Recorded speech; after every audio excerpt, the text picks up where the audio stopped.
Twitless, get us started. What are we talking about today? We are talking about Uzumaki, Junji Ito's tour de force. So this is a piece of horror manga devoted to the spiral and the insanity that ensues from just spirals. So I've always been scared of spirals. I mean, Junji Don't Ito has the spiral. No. yeah, and it's there's a lot of it's hard to explain sometimes because it's very mysterious work. But we're talking about the manga, the first three chapters, kind of. Definitely the first three chapters of the manga, and then we're trying to talk about the corresponding parts from the first episode, which talks about the first chapters 1 and 3. It bounces around quite a bit. We can get to that in a second. This is a show produced by Adult Swim and their production arm, but directed by Hiroshi Nagahama. So we have a Japanese director for the piece, but I think working with American production, which might explain some of what what you may have read online about the troubled production this series had. I remember this being announced a while ago. It was supposed to release last year, so there's been several delays. I was really looking forward to the series, and then when it came out, it had a very mixed reception. Like COVID derailed it at a certain point as well. Like it's had kind of like Uzumaki may be about the spiral curse, but the production also seemed to be cursed by something. Hopefully they weren't spinning around in their office chairs, creating spirals. So. It screamed more America than more Japan to me. And the biggest problem was that they just didn't allow a lot of the character arcs to breathe. Reading the manga, it set up a mystery. And yes. You weren't immediately sure what was happening, if people were just insane, or if there was something more supernatural occurring. And in the anime, it felt immediately like you were just experiencing something very alien in this world. And there was a lot more urgency, a lot more hysteria, I would say. People were just screaming and talking about how insane everything was. Whereas people were just very disturbed in the manga. And the manga's definitely a slow burn. It's quite a tome. So it's hundreds of pages long, the whole thing. And the anime, I think, is trying to compress these hundreds and hundreds of pages into 4 20-minute episodes, or 20-ish minute episodes, and you feel that definitely. Exactly what you're saying there, well read. While the manga takes a little bit of its time to stop and smell the spirals, the anime immediately was just a super compressed, just multiple chapters, and then not even consecutive chapters. There were chapters way further down the line. There's like elements from chapter, I think, 7 or 8 that end up showing up in this episode, and it has a very distinct consequence to it. One thing I will say about both that's very, very important to point out, the artistic decisions made by Junji Ito. He is well known for his body horror, and both of these works deliver on that. And the anime, even though the anime is probably going to go down as a huge failure, the animation style they chose, which is to preserve the black and white manga aesthetic, and to really do some very interesting techniques to really just make it feel like it's a manga that stepped out of a manga and just onto a screen. It is quite something, and so I do really like that. Yeah, I watched the episode and then read the manga. That was a wild experience, because there's something that the anime does that is anime is known for its shortcuts as much as comics is known for its shortcuts, right? And some of the new developments in anime is that they're trying to figure out how to use 3D effectively, so they don't literally kill their animators. And this uses a lot of character models for the characters, and then like original art over the faces, sort of thing. But it's referencing. There's a lot of 3D reference content in this, and normally that would kind of like in Berserk, for instance, that threw me out of that the latest edition of that. There's a lot of, I don't watch a ton of anime, but when I check in, there's usually 3D stuff happening that I think is too it doesn't speak to the strengths. It doesn't pair well with the story. It's distracting. It wasn't distracting in this. There's actually a lot of, I think, frankly, some weaknesses in the animation. Where have you guys ever seen like in stop motion, like poorly done, like it maybe sometimes intentionally poorly done, like Fantastic Mr. Fox, where you've got I think it's called rippling or boiling, where Right. you can see things kind of shimmer. Yes. Right. These are kind of creepy words that I feel like they pair well with this genre.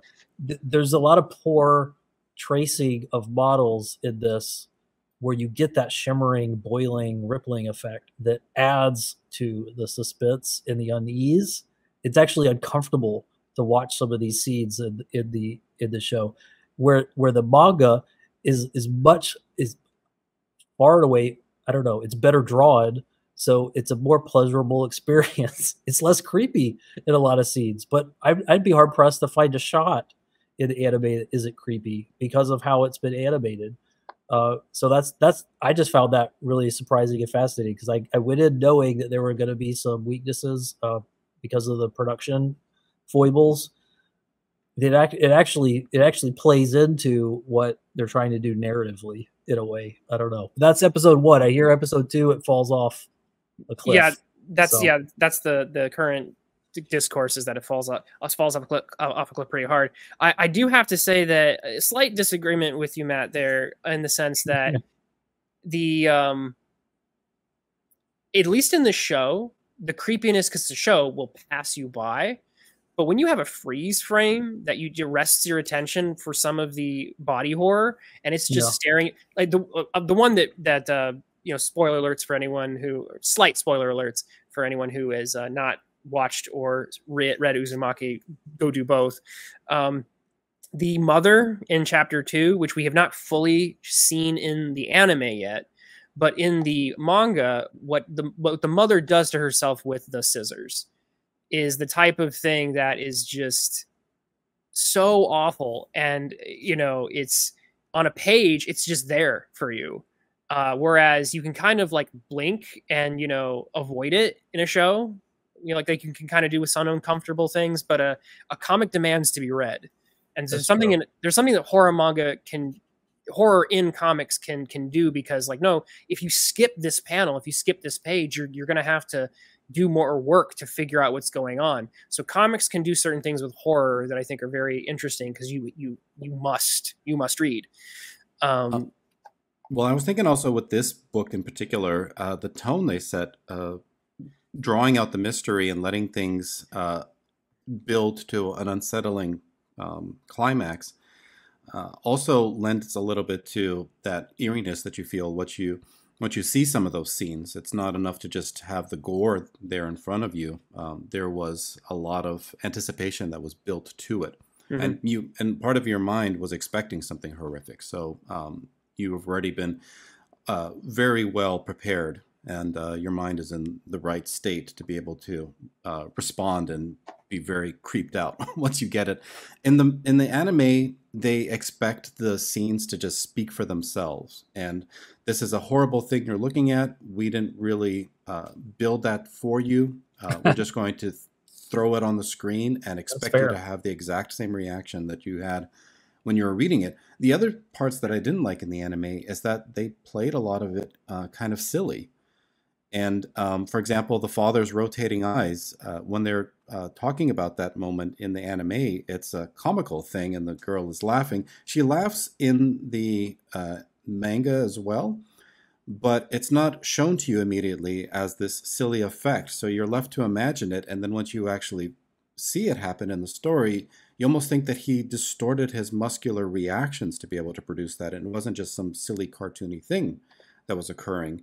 The other example I could think of is the girl from the 3rd chapter, that all the boys are very attracted to. And when it's first revealed that she has a spiral in her face, and that entire scene is exposed, and her eye is gradually collapsing into this vortex. It bobbles around in the anime. It's like, is this a pinball machine? Like, what is? And in the manga, they did. But it was like not, 4 panels. It's not funny though in the way that it is in the manga. Yeah. So. You're right. I didn't interpret it as funny, but I could see how it could be, and there probably will be someone will make a meme of it at some point with make like a toilet flush noise or something. Right. That image of Azami is like it's one of the most often pulled from Uzumaki. So that particular, so once you see that, when people talk about Junji, the most, yeah, exactly. I think, yeah. So it's this is the money shot.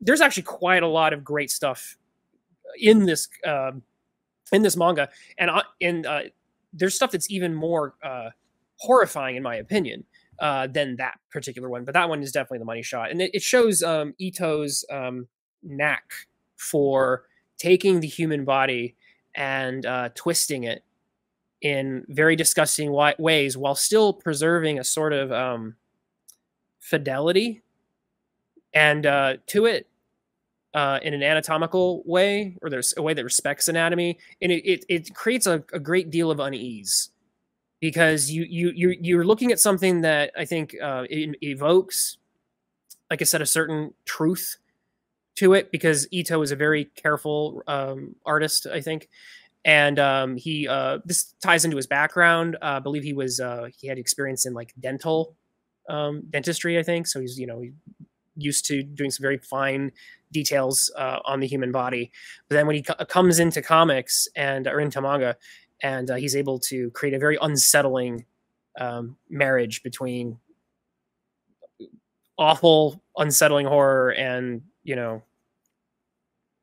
truth to human body. The father spiraled into a little barrel is probably the image that stands out for me, but I actually preferred the representation where it was the caterpillar that looked like the father and was spiraled in the exact same way. Some of the features of insect-like features, the millipede or whatever, the millipede, added to that spiral, really added a lot. I do want to ask the question, address the elephant in the room. Why spirals? Guys, don't we have enough to be afraid of in life?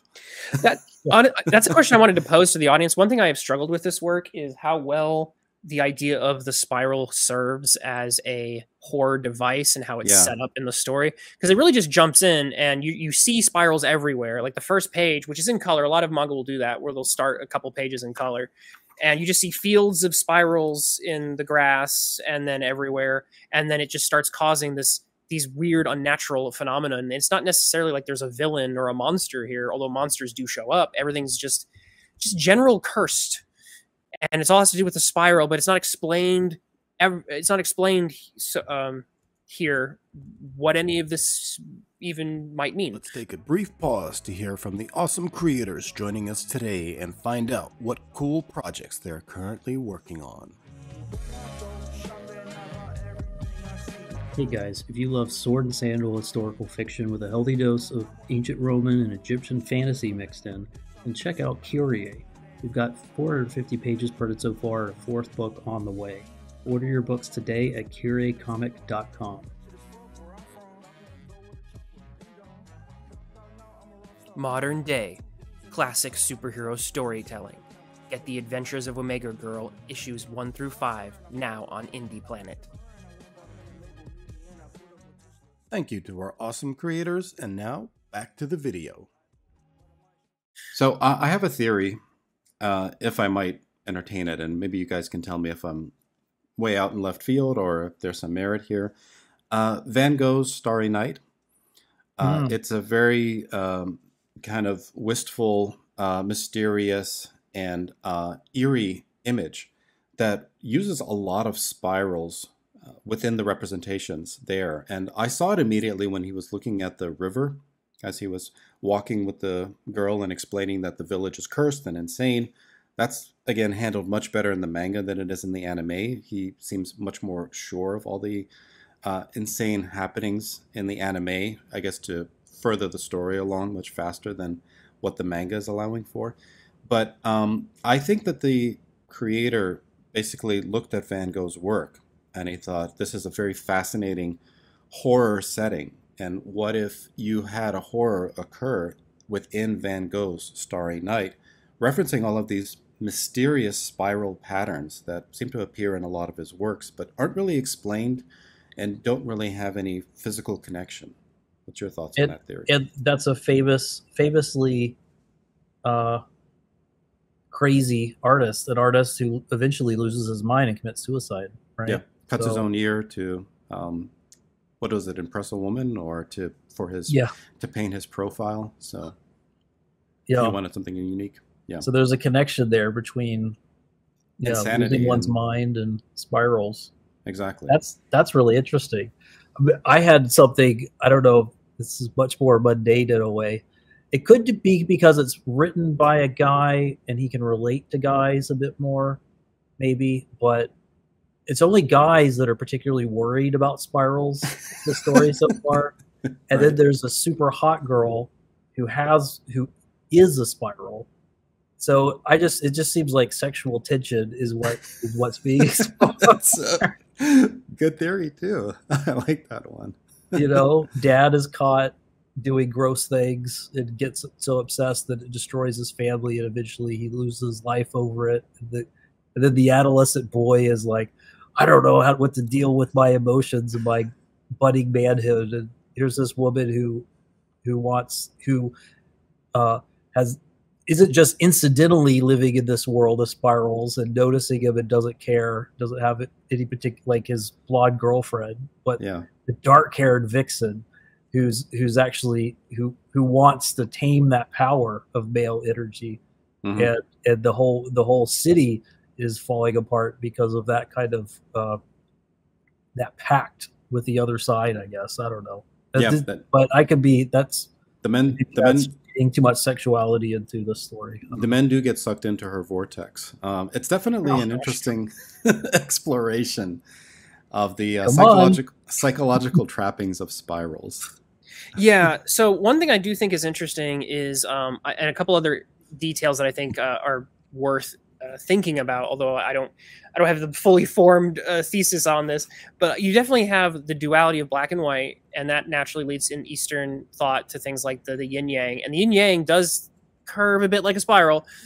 So like you know, and the tensions between opposing forces, and then you can extend that to quite a lot. I think that even happens in what you were just talking about, the tension between male and female, and good and evil, and sanity, insanity. So there's probably some other flavors to explore with that. I think it's very clear that Ito is purposely not nailing things down. He wants this to be an ambiguous thing, and just a general sense of a cursed area. Because the strongest thing that comes across in the first few chapters, that Shuichi, the male protagonist, the boyfriend for Kyrie, right? Is that Kyrie? I don't know. Kyrie, yeah. No, but is the fact that it's just, there's something wrong with this town. There's something wrong with this geographic location. There's something wrong with the lighthouse. There's something wrong with the sky. There's something very wrong with the pond. If the pond keeps coming up, is very important. It's almost like you know more than we do about this. I've never read this before. What do you know about spirals, Twitless? But the idea that that there's just something wrong with this area, and there's just this general sense of, because when you don't know, you get a sense of unease, and that, I think that's what he's really trying to hit, is just this malaise and unease of something being wrong, even if you can't pin it down. And the fact you can't pin it down makes it worse. And I think that's a really kind of what Uzumaki is kind of trying to get at for an aesthetic. And that's set up very well in the manga. I don't know how well the show sets it up. It's just all terribly in the show. It's all very abrupt and just races through so many moments in the story. Yeah.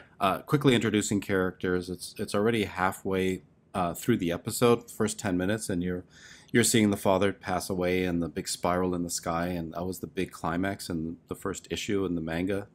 So not too crazy about the pacing, honestly. No, the pacing is awful. I feel like this show was made for people who had already read the manga, and they're just like, oh, I get to see this in a new format, and it's just cliff noted, and you go, oh, I remember that. I remember that. You recall, right. In terms of its own original experience, it's the only thing I do kind of like, and Matt, you pointed out there's still weaknesses in this, but seeing a black and white manga come to life in a way, kind of almost kind of step off the page, like that kind of moment's kind of neat. Cool. Yeah. And I also want to give special props to some of the like the scoring, the music for it. And I'm not a musician, but there is the haunting opening. And again, just this very sense of unease that's given through the music. I'm like, that they nailed that. Like if Uzumaki has a scoring, it's that. So props to the composer. So what did you guys think overall? Looking forward to more from the series? What are you expecting? Yep, I definitely want to do more of both. I think there's some interesting things happening in both. It's so neat to get at a story from two different media dimensions like this, when they're both so freshly part of people's zeitgeist imaginations. So oh gosh, this is rough. I really I like Junji Ito. I think I prefer he's got another one. I always mispronounce it, but it's about zombie fish with robot legs, and it sounds insane, but it's really good. So I love that one. It's Gyo or something. So I think that's my favorite of his. But Uzumaki is very good. I enjoy it a lot. So it's great work. The anime is not great. I'm actually really worried about what happens next. So I think I'm gonna have to completely adjust my expectations to because of the story. It's something really wild happens. No, I'm just from what I've heard about what's happening with the production. And so what you were alluding to earlier when you said like it dropped off a cliff. So I'm worried about, I'm going to have to completely adjust my expectations to get anything out of future episodes of the anime. Otherwise it'll just be a train wreck, I think.